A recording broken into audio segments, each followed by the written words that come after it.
Hi guys, welcome back to our channel. ఈరోజు మన కిచెన్లో సన్న కారం పూస ఈజీగా చేసుకోవచ్చు. జస్ట్ 5 నిమిషాల్లో ఇలా పిండి కలిపేసుకొని కారం పూస చేసుకోవచ్చు. చాలా బాగుంటుంది.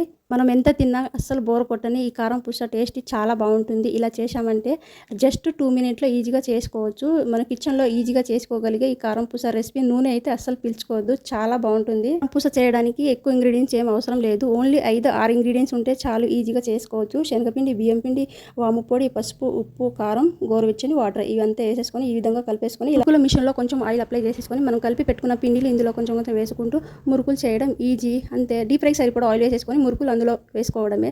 జస్ట్ 2 మినిట్లో ఫ్రై అయిపోతుంది. ఇది సన్న కారపూస కాబట్టి బిరిన అయిపోతుంది. చూడండి, ఈ విధంగా చేసుకోండి, చాలా బాగుంటుంది. ఈ విధంగా చేసేసుకొని పిల్లలకి పెట్టారంటే సన్నగా ఉంది కాబట్టి బాగా ఇష్టంగా తింటారు పిల్లలు. ఎక్కువ హీట్ ఉంటాయి కాబట్టి మనకి ఇలా డైరెక్ట్ చేయడం రాదు అనుకునే వాళ్ళైతే జాలిగంట ఉంటాయి కదా, పెద్ద జాలిగంట పైన ఇలా మురుకులు చేసుకొని ఆయిల్లో డీప్ చేసుకోవచ్చు. ఇలా కూడా చేసుకోవచ్చు. లేదు అనుకునే వాళ్ళు డైరెక్ట్ ఆయిల్లోనే ఇలా మురుకులు వేసుకోవచ్చు. ఈజీ, చాలా బాగుంటుంది. వీడియో మీకు నచ్చింది అనుకుంటున్నాను. నచ్చితే 10కి ఎన్ని మార్కులు వేస్తారో కామెంట్ చేయండి. ప్లీజ్ లైక్, షేర్, సబ్స్క్రైబ్ చేయడం మాత్రం మర్చిపోదు. మరో వీడియోతో ముందుకు వస్తాను.